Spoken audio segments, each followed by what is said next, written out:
Welcome to another bonus edition of Upon Further Review. And in this edition, we talk about the Chicago Bears at the New York Jets. You can catch this Week 3 matchup tonight, September 22nd at 8:30 p.m. Eastern Time, and that will be on ESPN. And what a game this is going to shape up to be. Both of these teams are coming in with a 500 record at 1-1. As the Jets had a disappointing loss to the Packers in Week 2, as they were beating them all game. They were just dominating the Packers early on, but then they let the Packers back in it, and they came all the way back to win it, as they just kind of fell apart there in the second half of the game. Whereas the Bears, they were struggling there in San Francisco, looking like they were going to lose, and then in the second half, they came on strong.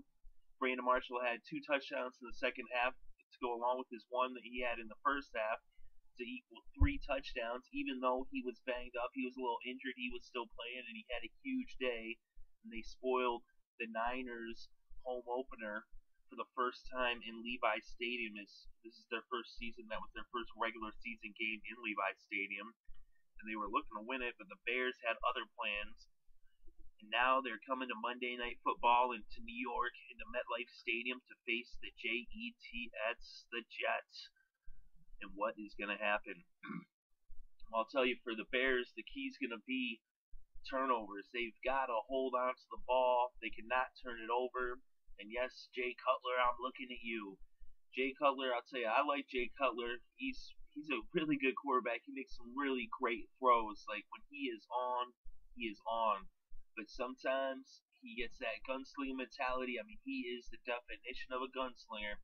He tries to fit the ball into places where he knows it doesn't belong, but he's almost overconfident in his talents, and I mean, understandably so, because he's got quite the arm.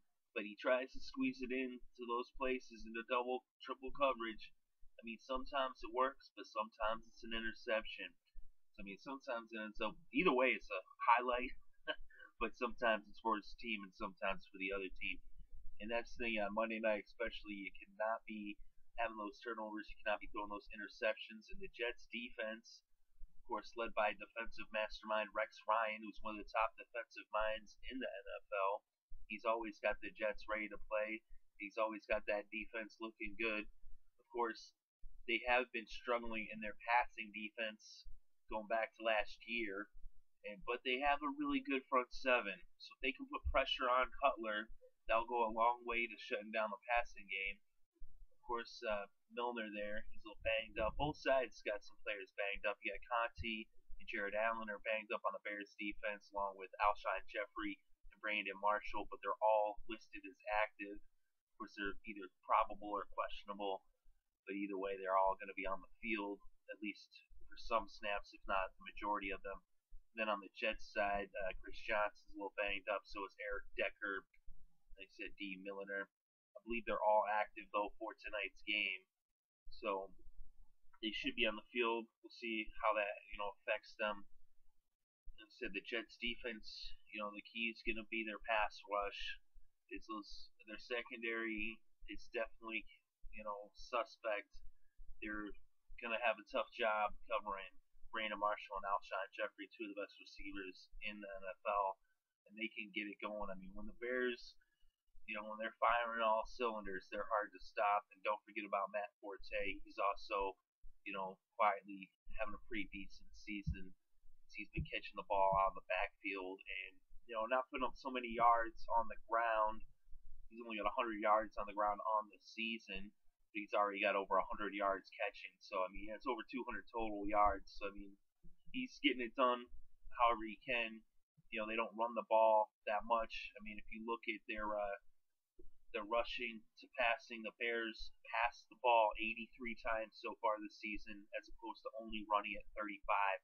So they are definitely a very pass-happy team, and that's actually really what's going to be, what's going to lead them to losing this game. It's in New York, and already I give the Jets, the advantage there being at home. But then when you look at how the Bears are so one-dimensional, that's going to be easy for the Jets defense to actually key on, even though they do struggle against the pass, and that is the Bears' specialty. If they know that that's kind of what you got to concentrate on, they should be able to hold them to where they don't put up too many points. Of course, that could open things up for Forte, but they're so good up front that they should be able to shut him down. On the other side, though, the Bears' defense is pretty good too. I mean, you've seen so far how they've looked. Is in week 1 they lost to Buffalo, a tough game there, but they didn't let them put up that many points. They only put up 20 in regulation and that field goal in overtime. They left 20 points to the Niners.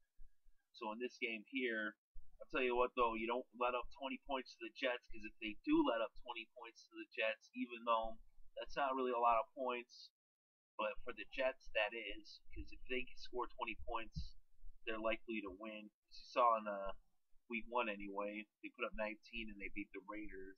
Of course, they put up 24 against the Packers and they lost because the Packers scored one more touchdown than them.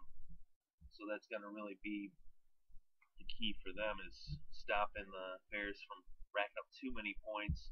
Of course, getting more points. Duh, that's how you win games. But Geno Smith, for the offense of the Jets, he's been looking really good here in his second year. He's been maturing pretty well. Of course, he's not putting up insane numbers in the air, but he's doing what he's got to do. Of course, he's got to work on those interceptions. He's got 2 touchdowns, 2 interceptions so far.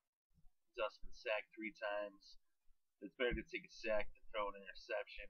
And really, he threw that interception last week, but I think Geno, in my opinion, he's looking better, and he should continue to progress as the season goes on. He's not, of the caliber of Jay Cutler. He's not like a gunslinger like that, but I think he's more than capable. I think he's better than people give him credit for. And you got to realize too, he's still just in the second year, so I think he has a lot of potential. And I think that every game that I see, he's getting a little bit better. So he's continuing to grow, and continue to adapt his talents to the NFL and learning how to read defenses better. The thing I like about him, take those chances, and he's better at protecting the ball, even though he does have those couple of picks. Is that Geno, he manages the game pretty well. Of course, the Jets, they have a better running game and a more balanced attack. They actually run the ball more than they pass the ball. That's the type of team that they are. They're a defense and running team.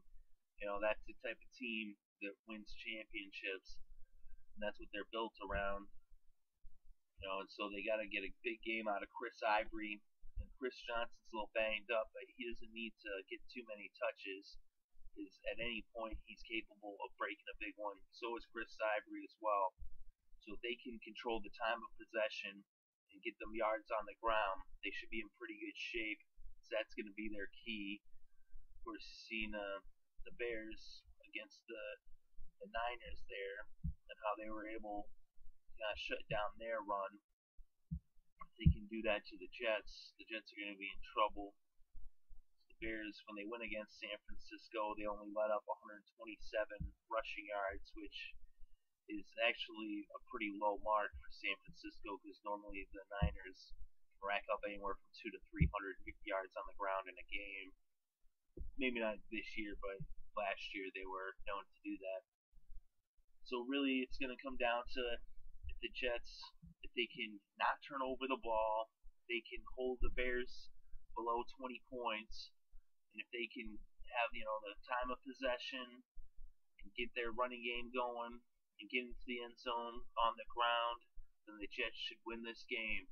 For the Bears, basically their key is to keep it close, and if their defense can cause some turnovers, and if Jay Cutler can protect the ball, and at the end of the game, if they're within a score, then that's how they win. It could go either way. This is one of the tougher games to pick of this week.